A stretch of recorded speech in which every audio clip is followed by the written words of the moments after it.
What's up, guys, and welcome to another episode of the Yard Podcast. I'm your host, Randy. And I'm your host, Konu. And we're excited to be back for another episode.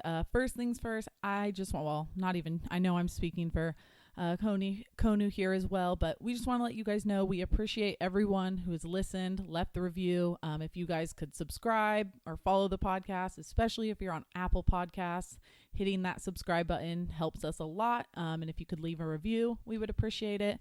But we just want to say thank you to you guys. And yeah, that was really all I wanted to say there. But I don't know if you had anything to say before we get started, but I'm ready to go if you are. Just before we get started, like always, follow us on social media. Of course, follow the Dodger Yard account at Dodger Yard on Twitter, Facebook, and Instagram. And my personal Instagram and Twitter is Michael Konu, MyKalKonu. And mine is Randy_Radcliffe, and that is on Instagram and Twitter. So other than that, we're ready to go. We don't really have much Dodger news for you guys today. Just very, very quick things. So do you want to take care of those really quickly, Konu? Yeah, okay. So first in Dodger news, it came out a few days ago that Gavin Newsom announced that California sports could return the first week of June. So I think that lines up with what MLB's plans are for the season, and it's risky, but if the players are okay and willing to do this, and the employees have also agreed to it, then it's out of my hands, and all I can do is hope for the best and hope that the plans and protocols that are in place are enough to get through without incident. Yep, pretty much. And then also Bill Plunkett had asked Stan Kasten on employees being furloughed by like other teams, and Stan Kasten said, "I don't have anything on that subject.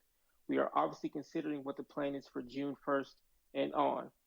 Now, I've said this plenty of times, so I don't have much to add to the subject, but the Dodgers should 100% commit to paying employees for the rest of the year. Absolutely. No reason for them not to.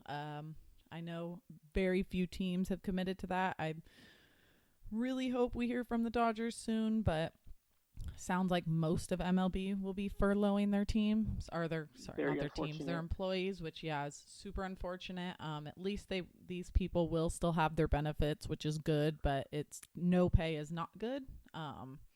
So we'll see. As soon as we hear more on that, we will let you guys know. But now we can jump into the MLB news.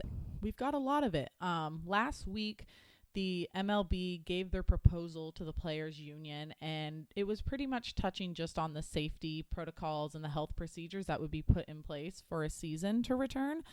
And then on Saturday, Ken Rosenthal and Evan Drellich for The Athletic put together basically an article touching on everything that was brought up. So I have gone through it, read the entire thing, and I took out basically all the main stuff. I didn't put everything in here because there was way too much, but I put pretty much the stuff that I feel like we all wanted answers to and seemed to be top priority. So we'll get into that right now. The first thing was about testing. So obviously keeping the players safe is the number one priority. And right now it would look like they'd get about 10,000 coronavirus tests per week, and that would handle regular testing for players, managers, coaches, umpires, and a limited number of essential staff members that are at the field and around the players consistently. They will have players will have an intake screening upon arriving at spring training. When they get to their complex, every player will have to have an intake screening.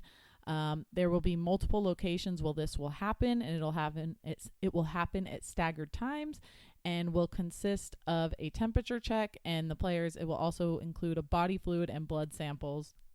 So they will get tested. All individuals who are tested must quarantine until they receive the results back from their tests, which take about 24 to 48 hours. Clubs must maintain a dedicated testing area in its spring training complex and home stadium, as well as a dedicated isolation area where an individual who develops symptoms or learns of a positive result can isolate until they relocate. They will have free diagnostic tests and antibody testing that is available to individuals who live in the same household and health care workers or other first responders in the club's home cities as a public service. Before entering any club facilities, individuals will get temperatures checked and they have to complete a symptom and exposure questionnaire. Anyone who reports coronavirus symptoms or a temperature above 100 during a home screening will not be permitted to enter a club facility and instead must immediately self-isolate and be directed to a team physician. Individuals who test positive must self-isolate with daily communication and remote care from the club medical staff, including follow-up testing. And the last thing on here was additional precautions and accommodations will be taken for individuals identified by clubs as high risk. So that was just on the testing part that they talked about. We have a few more things I will touch on really quickly, but this was kind of the main thing, the biggest thing. So a lot there. There were a couple other things I didn't add, but that's basically all the main stuff, and knowing that players as well as family members, public, everyone in the area who will be around them will be taken care of. Hopefully the same goes for any airlines they go on and hotels that they stay in when they're away. Hopefully they'll be helping out with that. But that was the whole testing, everything they want there. And then this is about spring training. Teams would have 50 players each, but number of active players per game is still being negotiated. The reporting dates would be staggered with camp divided into 3 phases, and those phases would be pitchers and catchers work out, only divided into groups of 5 players or less, assigned at different times and in different areas of the complex. Then you would have larger groups permitted for workouts and intra-squad games, and then they would have a limited number of games. So that's kind of the phase that they would have to go in to make that happen. The reporting dates, it's not your usual everybody comes in on this set date. Well, I guess we do usually watch them do that, but it's a little bit different, a little bit more strict on that. Players can't be showing up early like some of the position players do. And due to heat during the spring training games in Florida and Arizona, the games will be played at 7 p.m. and 9 p.m. local time. So that's everything you need to know when it comes to spring training. And now we've got facility protocols. So basically everything that would take place at any stadiums or team facilities that players need to use. Only limited essential personnel will be allowed in the facilities, and that includes players and other field personnel, clubhouse staff, ownership, the front office, the PR staff, and the translators, cleaning service providers, broadcast personnel, groundskeepers, transportation providers, and they can only have up to 150 at a given time. And I believe that's specifically for the cleaning service providers, broadcaster, groundskeeper, and transportation providers, as well as law enforcement, EMTs, ambulance drivers, and government officials. So they're being super strict on who they let in. As for a little other things that are changing that would be a little bit different for the players and just all around, not that we know anything about this, but obviously can't have reporters in the clubhouse after games. They don't even want players showering at the stadium after games. They want them to go straight home, do it all there. Pitchers will have their own set of balls to throw during bullpen sessions. Players and personnel not participating in the game have to sit in the stands separated by at least 6 feet and must wear masks when not on the field. Dugout phones will be disinfected after each use, and indoor batting practice is discouraged if outdoor batting practice is available. Their meals must be distributed in individual package containers or in takeout form. And the use of saunas, steam rooms, hydrotherapy pools, and cryotherapy are permitted. So that would be a lot of changes for the players, a lot of kind of their usual stuff that they use before and after games to get ready they would not have access to. You wonder how that plays into potential injuries, all that kind of stuff. But those are the facility protocols. There are quite a few things on the field that would change as well. And some of the big ones that people are talking about and noticing are the high fives, fist bumps, hugs, spitting, tobacco use, and chewing sunflower seeds would all be prohibited. You would no longer see Gatorade baths or Powerade baths. They would not be allowed to use those jugs anymore. Players have to come in with their own drinks or water. As of now, changes to the gameplay itself is still pending. There's no more exchanging of lineup cards. They'll also be sent through an app. Non-playing personnel must wear masks at all times in dugout. The first and third base coaches can't approach players or umps, and players on base should not socialize with the opponents. And a ball will be thrown away after it is touched by multiple people or put into play. And personnel who rubs the balls up with mud for the players, they all have to wear gloves when they are doing that. So even more stuff going on there. And then the last part of it was about their travel. They're not allowed to use ride-sharing app services like Uber, Lyft, or taxis, anything like that. When possible, teams must fly into smaller airports. The league wants airlines to assign a fixed airline crew rather than rotating them out. Players won't be officially quarantined, but members of the traveling party are not allowed to leave their hotel unless they receive advance approval. Immediate family members are the only people allowed to visit a player's room.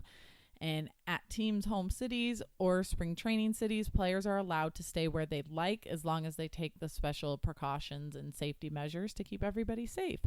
So that's really everything going on. That was a part of the protocol to begin. Yeah, it is a lot. And that wasn't even all of it. I don't want to say that wasn't half. That was probably like maybe 70-80% of everything that was on there. But yeah, that's a lot going on. A lot is going to change, especially when it comes to players not being able to eat sunflower seeds. No more high fives, no more Gatorade baths if players hit walk-offs. There's so much changing. One thing I did want to mention was MLB plans to develop a coronavirus education program that all players, employees, and umpires will have to complete before returning to work. So they are taking that measure as well. But yeah, it's a lot. I don't really know if it's all going to fly. We don't know yet what the players have discussed. We don't know how they feel about a lot of these things. I don't know. Have you thought much about any of this? Because, I mean, we knew it was a lot, but this almost feels like it's just overkill. It's just so much. Like, how do you even force the players to, like, how are you going to tell people to not spit when they've been doing that their whole career, or to not chew sunflower seeds when that's part of their actual routine and everything they do? Like, it's wild to me how much there is. Like, I get they're trying to be safety precautious with everything, but the no fist bumps seems a little too much. They're wearing batting gloves. Most players do wear batting gloves, so a little fist bump I don't think would hurt anybody. Also, a big point for me is not being able to have the ice baths or the hot jet things, because that gets the players' bodies ready, relaxes them, and gets them ready for the next day. So that's huge. Oh, yeah. And that's like what I'm worried about when it comes to injuries. Like, their bodies are so used to a certain routine that how do you all of a sudden stop this, especially when it comes to veteran players who've been around for a really long time. Like, their bodies need certain stuff. They need that extra care. It's guys who have gone through surgery need that extra kind of, I don't know.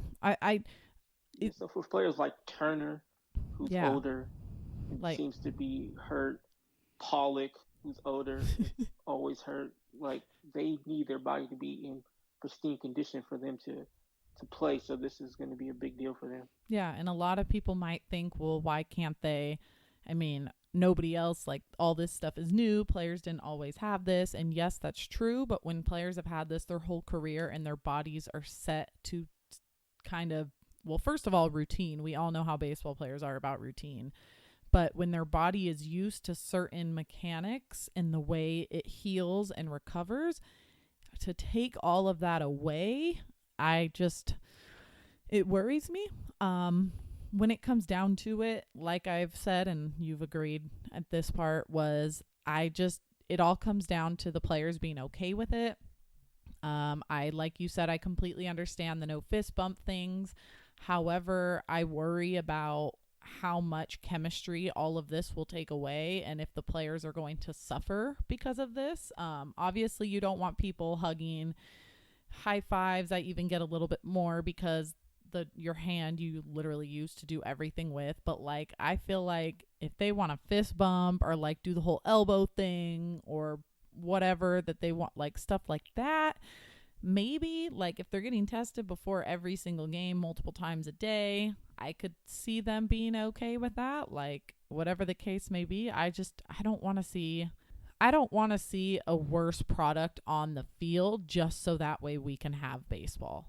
And that's what concerns me with a lot of this, with the whole players can't be near each other, which I get. It's a safety thing. It totally matters. I don't know. After reading as much as there was to this, I just worry, like, are these guys going to become robots who literally just go out there and don't smile or like, it's just, are they even going to enjoy it? Because they don't know what this will be like. Like, they'll tell you, yes, I want to get out there. And then, like, who knows how it'll affect them mentally, emotionally, whatever. You know, I don't know. It's a lot. So I just had a thought, and you had brought up that players nowadays have it, I guess, quote unquote, better than older players did because they have all these advanced techniques and things. But players back in the days, they were on some stuff to help their bodies. So I just want to put that out there. Yeah, that's true. Yeah, temporarily helping their bodies in the long term, it wasn't doing them any good. But yeah, no, it's a lot. I was glad to see there was so much information when it came to testing because that is the biggest thing right now. But it's still, at the end of the day, they can't promise these players anything, and that's what makes it so concerning. It doesn't matter even if you pay them their entire salary. They can't guarantee them anything, and that's the biggest worry of all of it. Let alone they're not, as of now, getting all the money they deserve if they were to go out there. So I don't know. Did you hear about Blake Snell's whole rant on Twitch? I did. I was watching it actually when it happened, and I actually texted you about it right after it happened. Yeah. And I agree with him. They are putting their lives at risk. Yeah. So, and if they had already agreed to that prorated deal for the MLB to try to cut it some more, just seems it's wrong in my opinion. Just pay the players. You can afford to take a financial hit. You're billionaires. Yeah, and I agree. And since you mentioned it, John Heyman actually had tweeted out today that they have, I guess, made another proposal to the players and gave them two options when it came to the finances. Because obviously the whole argument was MLB, they were set on believing that the prorated pay for the players would be only if fans showed up and were at the stadium. They are saying this was never what we agreed to if fans did not come to games, which we are currently at right now. The players are obviously disagreeing and saying that's not the case. They want to continue pushing for the prorate amount, which I agree they should continue doing. But apparently, as of today, John Heyman tweeted out that MLB gave the union two options. The first option was negotiate a new financial arrangement other than the prorated pay. The second one was, it almost kind of seemed like a really dick move by MLB to even say this, because basically it's an ultimatum. Like they did not give them two options. My way or the highway. Yeah, that's what they did. They said negotiate a new financial arrangement other than the prorated pay, or basically F off by saying wait until the coronavirus goes away and fans can attend games. Like that's all they gave them, was either figure something else out or wait until the coronavirus goes away and then you can have games. To be honest, this isn't really surprising coming from the owners, because their sole purpose is to keep as much money as possible. Like I said before, these are billionaires who can realistically suffer a big money loss and they'll still be okay financially. Now, I know a lot of fans are going to say players make a lot of money as well, so they should be okay. Sure, but they already had agreed to that prorated deal, and now that the owners want to cut it back some more, I think it's absolutely ridiculous. And the most ridiculous thing to me is that MLB will probably go to the media and make it seem like the players are being unreasonable when it's really the owners who are the unreasonable ones. Oh, yeah. I think it's very obvious in baseball. I don't pay attention to any other sport nearly as, not even close to what I do baseball, especially not with commissioners and all that. I know Roger Goodell is terrible for the NFL. I know Adam Silver is great for the NBA. But I feel like you don't hear this many like issues like this between the owners and the players, but I could be wrong. But it's just, Football there might be, but basketball no. what about like the money side of things though, like this where it's constantly, I know, yeah, NFL owners, there's definitely a lot of problems going on over there.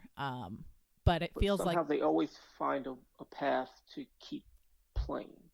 yeah, because at the end of the day they unfortunately hold the leverage because they can take that hit, whereas players can't take that hit.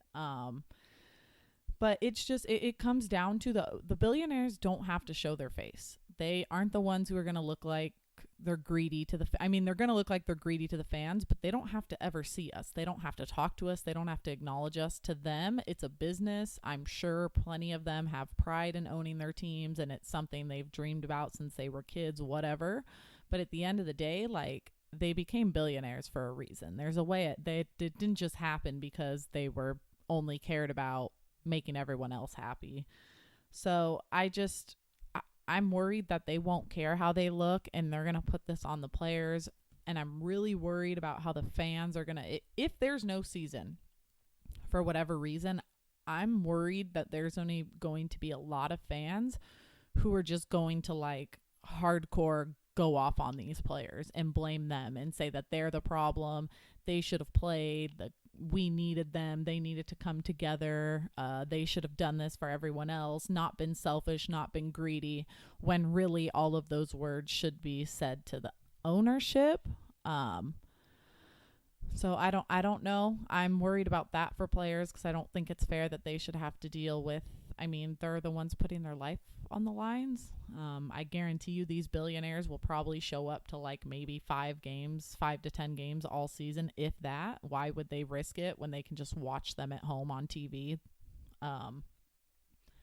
So I don't know.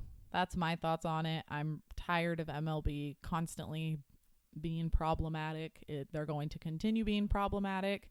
We don't really, what's the date today?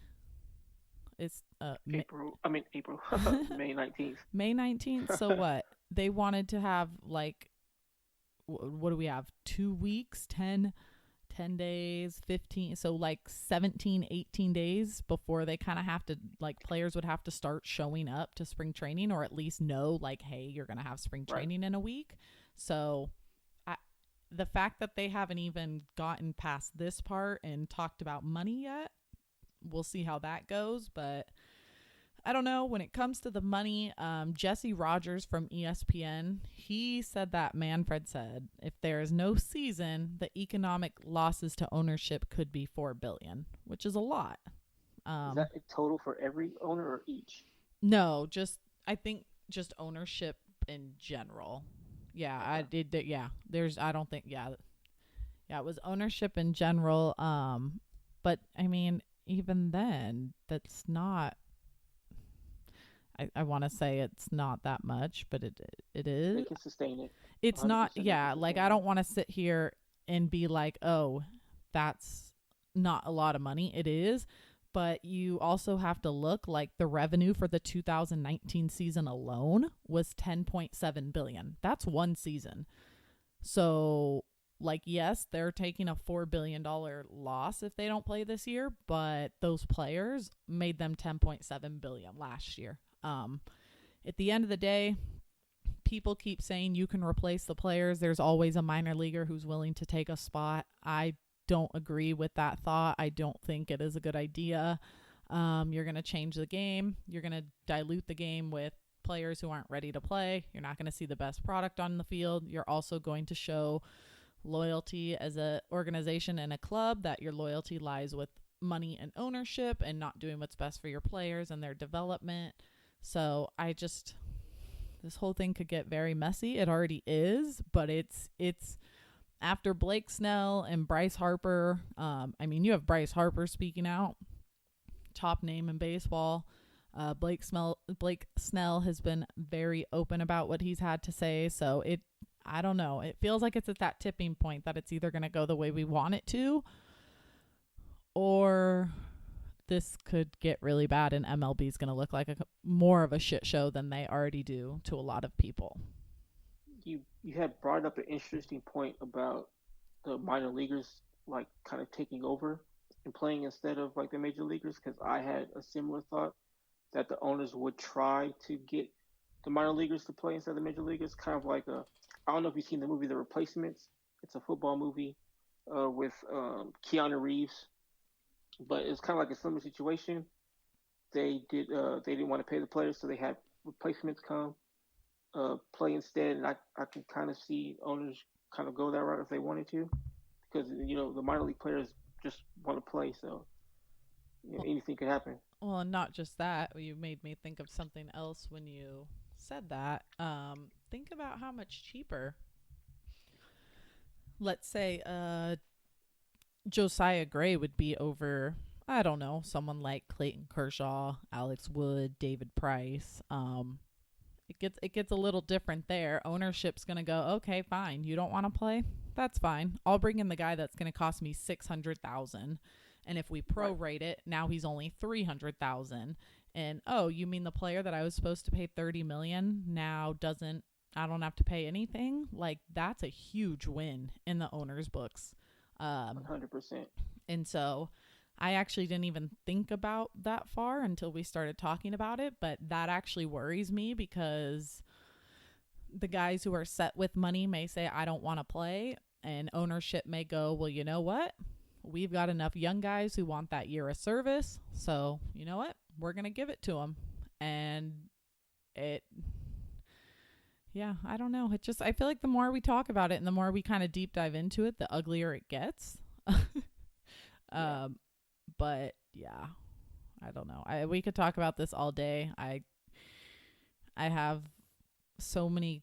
I guess I don't really have questions running through my mind. I just kind of wish we knew what was going to happen because it feels like every day we keep hearing new things, but none of it's really new. It's just confirming what everybody thought.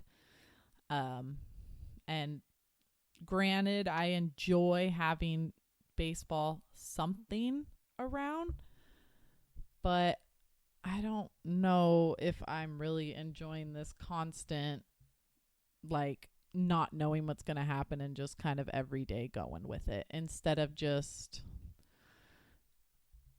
knowing, like, I don't know. I want to say I just want to know now because I want to either accept it and know that I shouldn't get excited for anything baseball until the end of the season, like December, when um that time comes around when they start dealing with free agency, all of that. Or am I going to get to watch baseball this season? Like, I don't know. I just don't like the indecisiveness, which like sounds selfish. I'm not important here. So, it is what it is. It's about the players, but like as a fan, I want to know if we have to accept our losses or if we're getting baseball. Like it's been such a hard, long past couple months that I feel like everybody, like all the fans, just want to know what's going to happen so we can stop being on this roller coaster ride of, yes, it sounds like it's going to go. No, it's not. With everything else going on in life, this is just another thing that a lot of people want to use as an escape, and it's being used, or not, it's not being used, but it's instead a roller coaster ride. So I don't know. I hope they have it figured out I, very I soon. agree with you. Um, I just wanted to say one thing really fast, and that was that as much as I love baseball, this is about the players, and the players should 100% do what's best for them. And if that's not playing, then that's okay. Yep, I agree. Of course, I mean, I'm not gonna lie. There's the selfish side of me that's like, give me baseball. I want what I love. I want to do the thing that, or not. I guess I don't get to go to games, but I want to be able to watch the thing that I love, my escape. And I mean, at the end of the day, like I'm doing a podcast. I have a website. I do all this stuff. I can't really do anything without baseball. Like I need baseball in order to get my stuff up and going. But that's like the selfish side of me. The human side of me is like, you know what? They're human beings. I don't care if they're millionaires, whatever the case may be. Their safety and health has to come first. So that's the side I lean on. It's no business, no amount of money, no amount of escapism is worth, hearing about something happening to a player or a player's family member, or God forbid something happening in a player's child getting sick. So it's just, yeah, you got to do what's best for the players at the end of the day. MLB might take a hit either way. If they play the season, they might lose some fans because of the way the game is. If they don't play, they might lose some fans. So, you know what? I'd rather lose the fans from players being safe and call it a year. But if the players can agree and the players are okay with it, then give me some baseball and let's get out there and let's get this thing going. I agree. So yeah, that was basically all of that. I don't know. Well, there was one other thing I wanted to talk about really fast. Go for it. This is kind of backtracking because it was about furloughs, and like the Angels are planning to announce furloughs. The Marlins, Reds, and Rays have already began doing that this month.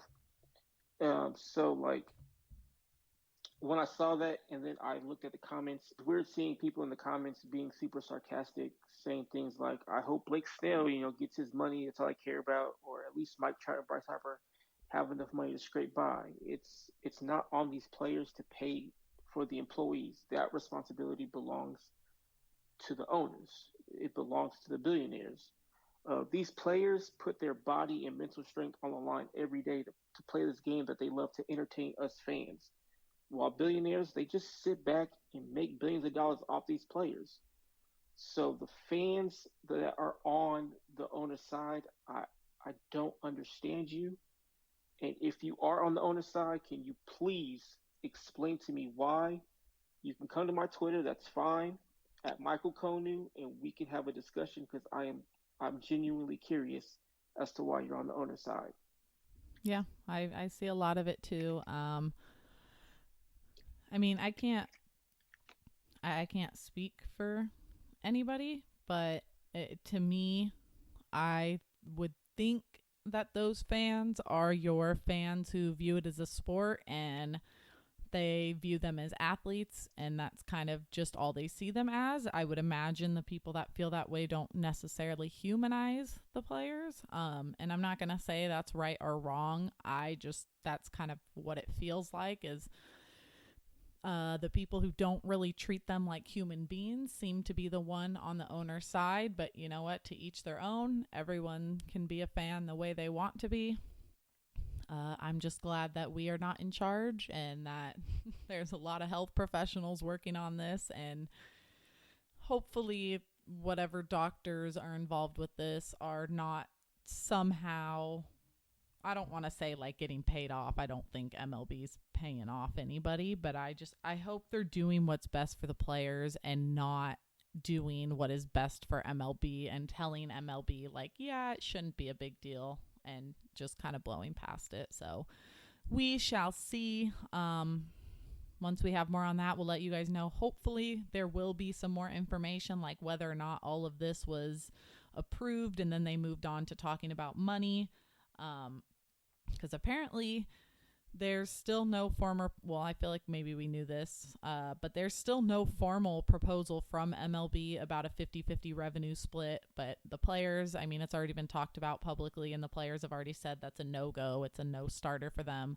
So hopefully within the next week, we can start talking about that side of things, because it means they have gotten through the first step, and let's see what happens in the second one. The money's going to be the hardest part, so if they can make it past that, we'll get baseball, but got to get there first. But because we are talking about this, I guess now's a time to, I don't know, did you see what John Heyman said was MLB's latest plan for the postseason? I did. So basically what John Heyman was saying is that because of the threat of the second wave of coronavirus, that the MLB wanted the postseason to either end as usual at the end of October or in early November.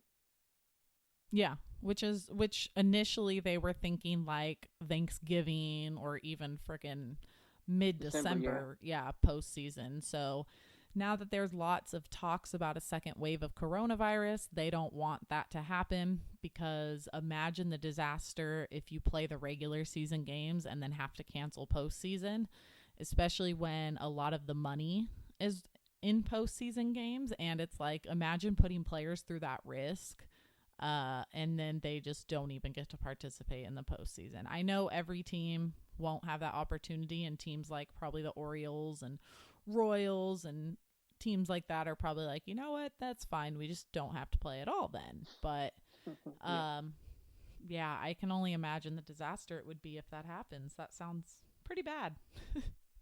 But I guess we'll have to wait and see on that one. There's a lot of just waiting and seeing right now, and it's not fun when it comes to baseball. I don't know why, but it's very stressful. There are onto something now completely different. There are some teams that have started furloughing their employees. According to Jeff Passan, we have seen the Reds, the Rays, the Marlins, and the Angels will either start furloughing their employees or they already have. He said the cuts are tiered up to 20% and last through the end of the year. Upward of 25% of the team's employees will be furloughed, and they expect a lot more teams to join this list. Obviously, we talked about what Stan Kasten said at the beginning of the podcast. So to all you employees out there, I really hope the Dodgers will take care of you. I mean, I hope that every team, your employees will take care of you. But since this is the Dodger podcast, I hope the Dodgers do what's right. I know a lot of those employees could be working at different jobs prior to all of this and making a lot better money. They don't make great money, and they deal with a lot of BS, especially the ones that deal with fans every single game. So let's hope the Dodgers do what's right and take care of them. We did the fan question this week. This one was a little bit basic, a little easy. I just picked a few names that I saw people mention and ones that were mentioned quite a bit. But the question was, who was a player, past or present, that you wanted or want on the Dodgers? And some of my favorite ones that I saw mentioned were Ken Griffey Jr., Mike Trout, Christian Yelich, and Randy Johnson. Nolan Arenado was obviously brought up a ton. Dodger fans have been talking about him for a long time, but those were mine. I agreed. I've always loved Mike Trout. Have always thought it would be great to have him as a Dodger. Would have been really cool to see Griffey in some Dodger blue, but I liked a lot of those answers. They were kind of all over the board. Which ones did you end up going with? So the ones I liked, at Chat Jose said Randy Johnson, which I thought was really good because Randy Johnson was just like a very dominant pitcher. At Ralph, not Ralphie, said Tony Gwynn, and that actually made a lot of sense to me because he's one of the best pure hitters in like baseball history. And at R Brody 35 chose Evan Longoria. Now I know he sucked with the Giants, but prior to that, he was one of my favorite players. He was really good, and I really wanted the Dodgers to trade for him. And again, I know he hasn't been all that great with the Giants, but I feel like the Dodgers probably could have got more out of him than the Giants did. Also, for me personally, obviously, Ken Griffey Jr., he's my all-time favorite player. I really wanted Christian Yelich badly.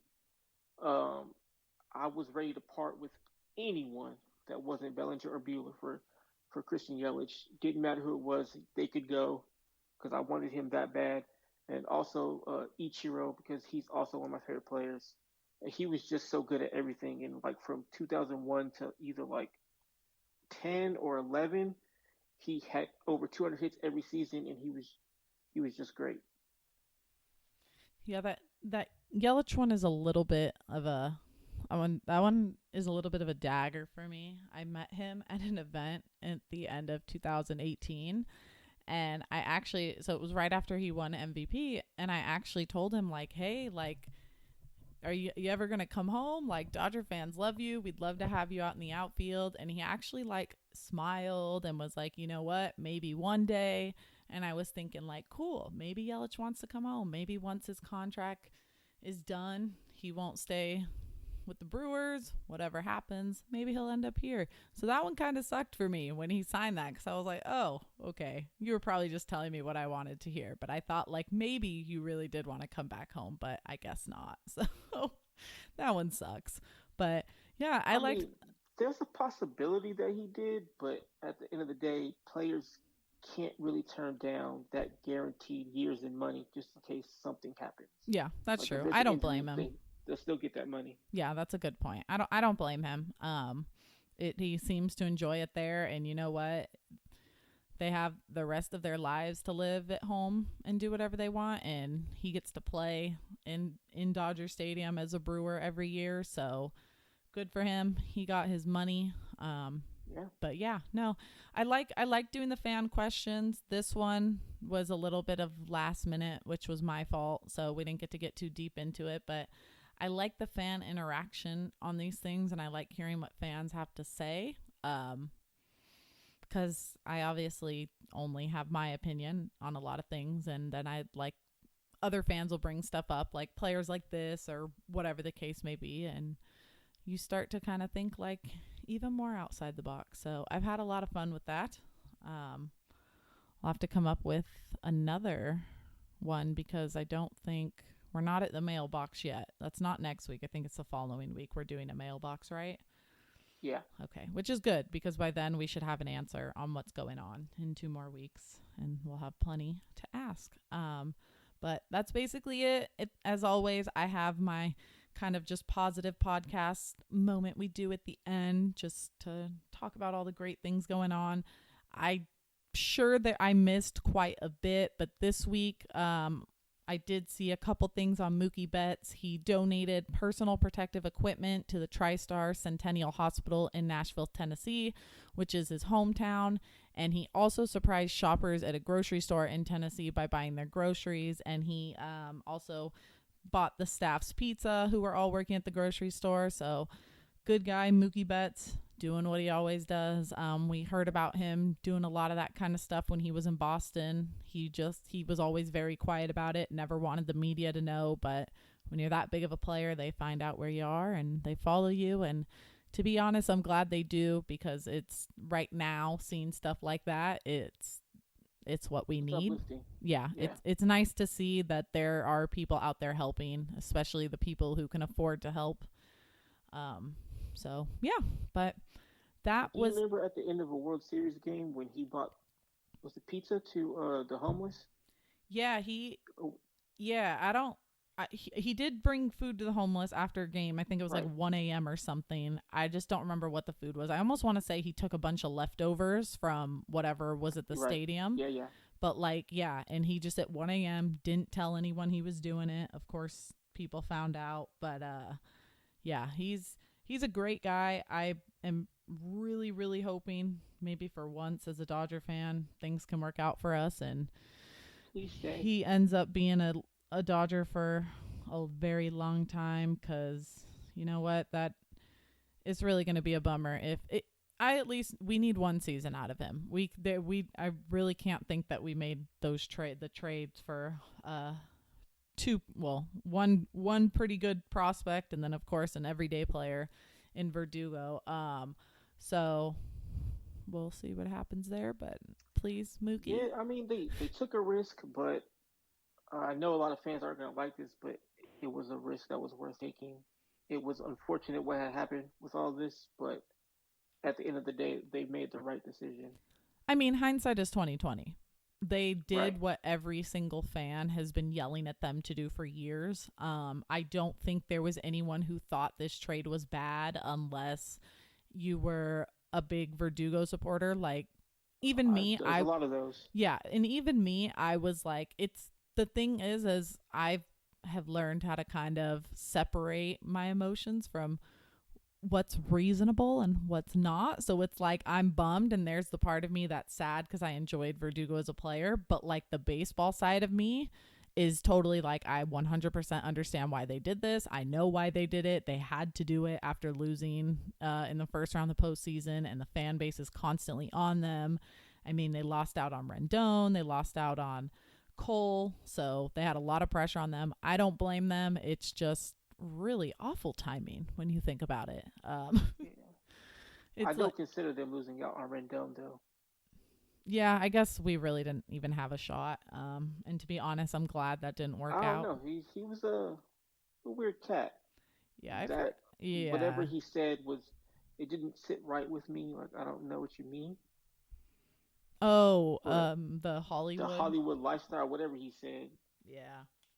Yeah, he I mean, God, you can live in Pasadena for all we give a fuck.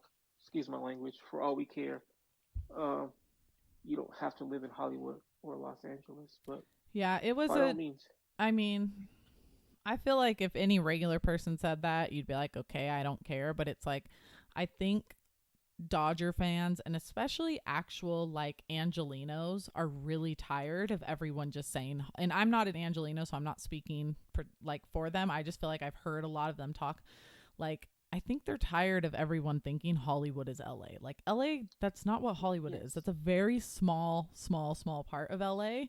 And it was almost like he blew off the rest of the culture and everything else that is LA. Like LA is so much more than Hollywood. Hollywood is not a lifestyle. It is a very small, I mean, it's big when you think about what Hollywood is, but people who live in LA don't really even acknowledge Hollywood. It's a tourist thing. No, It's so I'm an Angelino.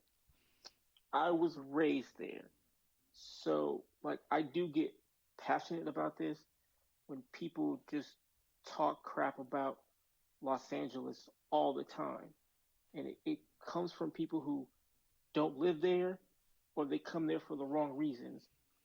They say everybody's fake, but the only fake people are the ones who come there looking to get something or to be famous or whatever.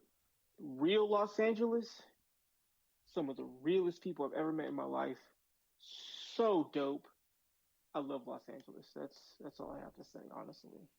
yeah, I feel you. I'm like I said, I'm not an Angelino and I get fired up over it and it's because for a very long time LA has felt like home to me, just the comfort of being there versus where I live in Orange County. It's a totally different lifestyle. I preferred that of LA.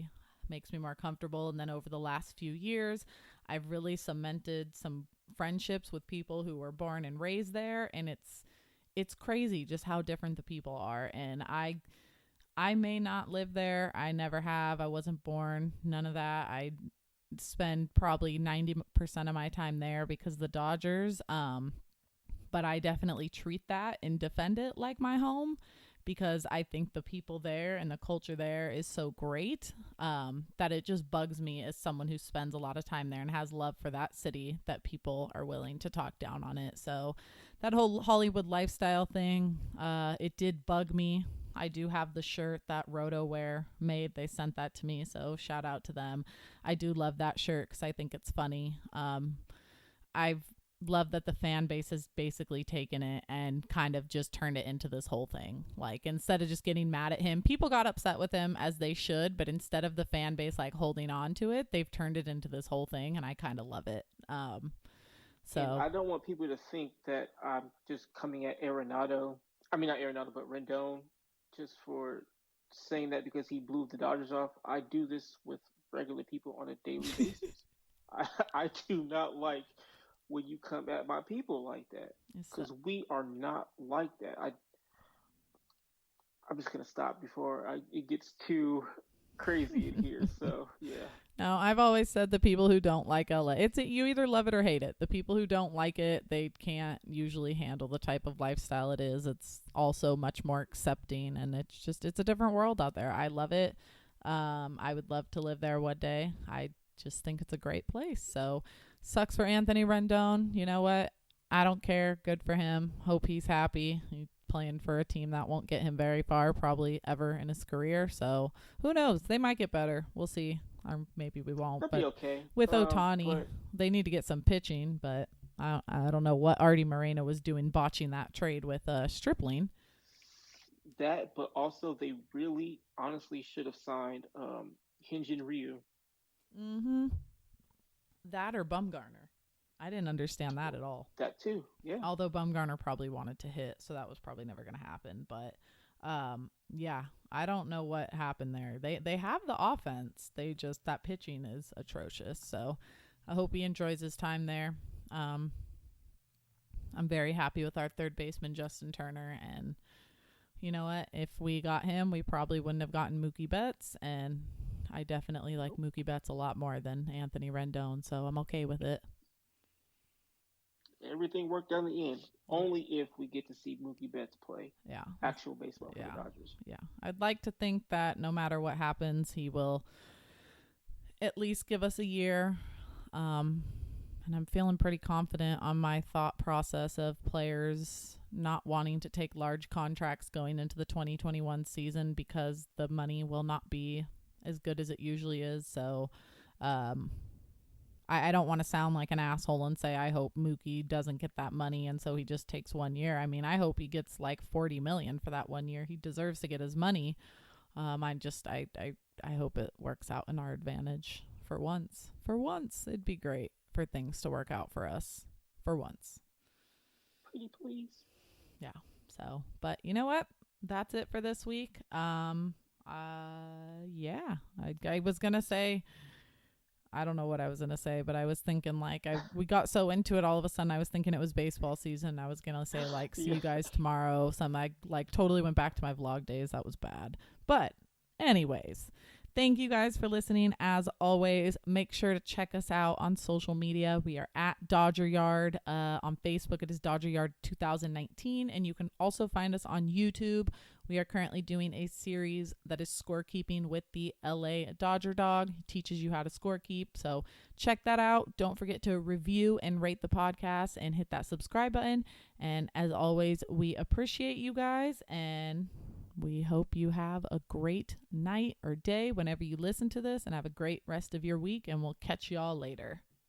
See you next week.